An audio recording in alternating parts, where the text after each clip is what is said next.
Hi, I'm Dale Malin, licensed clinical social worker with Dale Malin and Company and Redesigning Lives. I thought perhaps today we might want to discuss practicing self-care during difficult times. And goodness knows this is difficult times. In the best of times, I'm not sure that we actually practice self-care. My perspective of self-care may be a little different than most. To me, it's not a matter of having a checklist and maybe doing one or more of those things like getting my nails done or getting my hair done or going to the gym. Those are things you can do to practice self-care, but my perspective is more along the lines of living in self-care, taking care of me. Now, there is a difference between practicing and living in self-care and being selfish, and we're all a little selfish every now and then. I'll grant you that. But let's look at what the difference is. Someone who practices self-care is going to take care of their needs and their wants while considering other people's needs and wants. And I have to say, most of us, I believe, do consider other people's needs and wants. Yet, unfortunately, we'll give a whole bunch of reasons. Maybe I shouldn't take care of myself right now. They need me. You will always know when you are not practicing self-care, when you feel resentment that other people are getting it and you're not.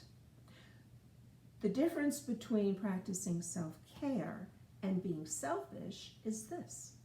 A person who is selfish is going to get their needs and their wants met without considering the needs and wants of anyone else. And they won't care how getting their needs and wants met is going to affect anyone else. I have a feeling we all know or knew someone along our lives that kind of practices this. And remember, we're all a little selfish at times, but I'm talking about someone who is selfish and wants to get their needs and their wants met and not considering the needs and wants of others. These are the people who like practicing guilt trips. In case you don't know what those are, by the way, someone is going to give you a guilt trip as a manipulation so you can give them what they want. Those of us who love to give to others will feel guilty if I don't give people what we want. I will put my needs and wants last to give people what they want.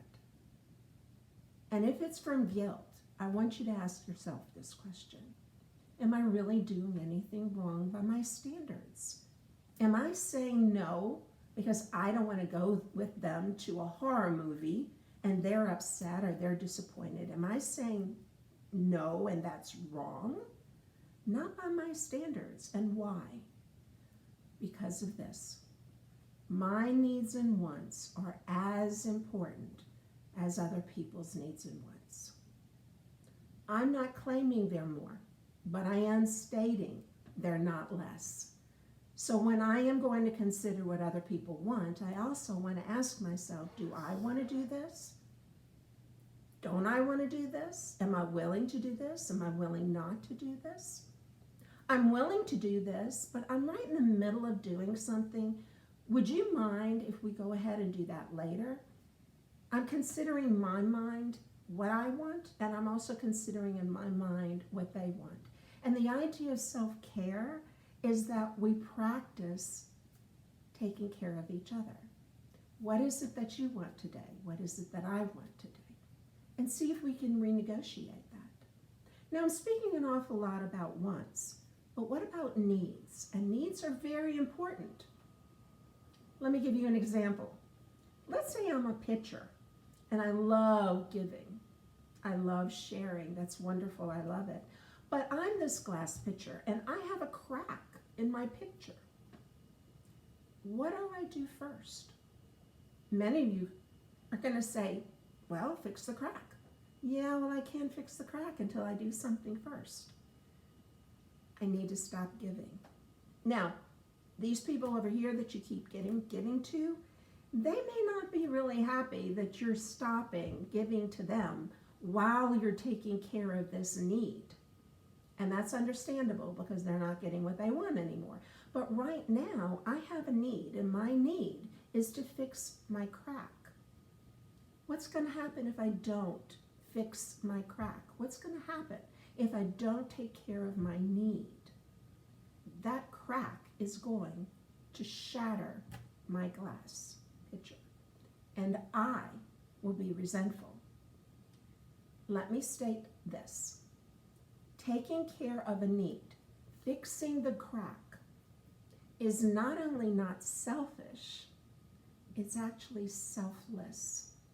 Let me say that again. Taking care of my need is not a selfish act. It is selfless. Selfless meaning giving of others, not putting yourself first this time. Well, what happens if my glass shatters? What happens if I don't take care of what I need to take care of? I'm not going to be available to help anyone with their needs and their wants. So I need to take care of my needs. And our needs are far and few between. But let me give you another example. Interestingly, during this time, I use this in my own office with my clients. Let's say we're friends, and I say, hey, there's a movie at the show. Tomorrow's the last day. You're the only one who likes that kind of movie. Would you go with me, please? And you're just so excited, of course. But in the morning, you wake up, and lo and behold, you have a cold. What do? Some of you might say, well, Dale, I don't want to disappoint you, so I don't know, it's not that bad. I guess I'll go. So I pick you up and we go to the show. And I know that you're considering you don't want to let me down. I understand that. But let's play that out. Let's say that we go and I get the cold. In this case, I guess a virus, but nonetheless, I get the cold and the people around you might get the cold. And your sneezing and coughing might ruin their experience in going to the movie. So really, that's not as thoughtful as you thought it might be, but that's not even my point. My point is, what should you do? Your body is telling you you need to stay home. Will I be disappointed? Of course I'll be disappointed. I might even be angry. But what I've learned over the years is I realize that people do what they need to do. I'm not necessarily always saying want, but certainly if someone is doing what they need to do, we will come around and we will forgive them and we will certainly be understanding because we do consider other people's feelings. It is important that we take care of our needs. Many times people right now have a need for isolation in a group of a family. Many of us who are isolated have a need of connection. There are many people that go outside their doors every night, sitting on their driveways, and they have a picnic, and they need that community. Some people who are taking care of their children, and they just need alone time, they may have to go to the car for a little while and just chill out. It is absolutely essential that we take care of our needs and wants right now. It is vital. Now more than ever, we have to practice self-care. Remember, self-care means taking care of ourselves, our needs and our wants, while considering others. Let me make a suggestion to you. Every night before you go to bed, consider one thing tomorrow that you need to do, whether it's do the dishes or sweep the floor or call someone you're not really crazy about calling, but you want to check on them anyway because you care. Think about what you need and then think about one thing you want to do. What is it that you really want to do? What will be happy? It will make you so happy to do this. What would that be? If you have a partner, let the partner do the same thing and then share that. Ask each other, what do you need to do tomorrow and what do you want to do tomorrow? And then find a way to make other people get what they want. And they will help you get what you want. Something to look forward to. We don't have many of those things right now. We can't look forward to going out and going to a movie. We can't look forward to going out and having dinner. We can't even look forward to going out and going to the gym. But we can look forward to doing something we need to do or we want to do tomorrow. And we can look forward supporting other people and doing what they need to do and want to do. Now, as a couple, you can do that, but you can also do that as a family. Get the family together at night. What's the one thing everybody wants to do tomorrow? Write it down. What's the one thing everybody needs to do tomorrow? And write it down.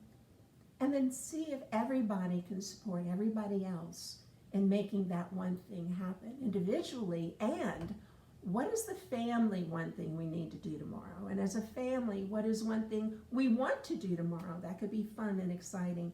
It is something we can do to look forward to tomorrow. There's many tomorrows to come, and we really do need to practice self-care. It is not a selfish act, it's a selfless act. And when we go about our days, when all of this is over, I am hoping that we have learned this so much that we, from now on, ask ourselves the night before, what's one thing I need to do tomorrow? What's one thing I want to do tomorrow? Very quick story. I told a friend, hey, do you even want things? And she's like, no, not really. I kind of stopped wanting a long time ago. I said, well, why don't you do this? Next time you go to a restaurant, really look at that menu and ask yourself, what do you really want on that menu? What do you really want? Now, oh, well, that looks good. What do you really want? So she comes back later and she says, oh, I did this. It was really interesting. I said, why? She goes, my husband asked me if I wanted to go to this restaurant. I said, sure. So we did, and I'm sitting down and I asked myself, what do I really want? And I read the menu, and I looked at my husband and I said, I really don't want anything on this menu. Can we go somewhere else? And he said, but why did you say yes when I suggested it? And she said, because I didn't even ask myself, what do I want? Do I want to go to that restaurant? And he said, well, next time, if you don't want to go, make a suggestion. I might like that one better. It's really interesting when you start living your life in terms of needs and wants. We become caring more so. We become loving more so. Because we have the capacity now to take care of us, and we have more inside of us to give. I wish you all well. Please be safe. Please consider subscribing and liking to my YouTube channel. There will be more to come. Take care, everyone.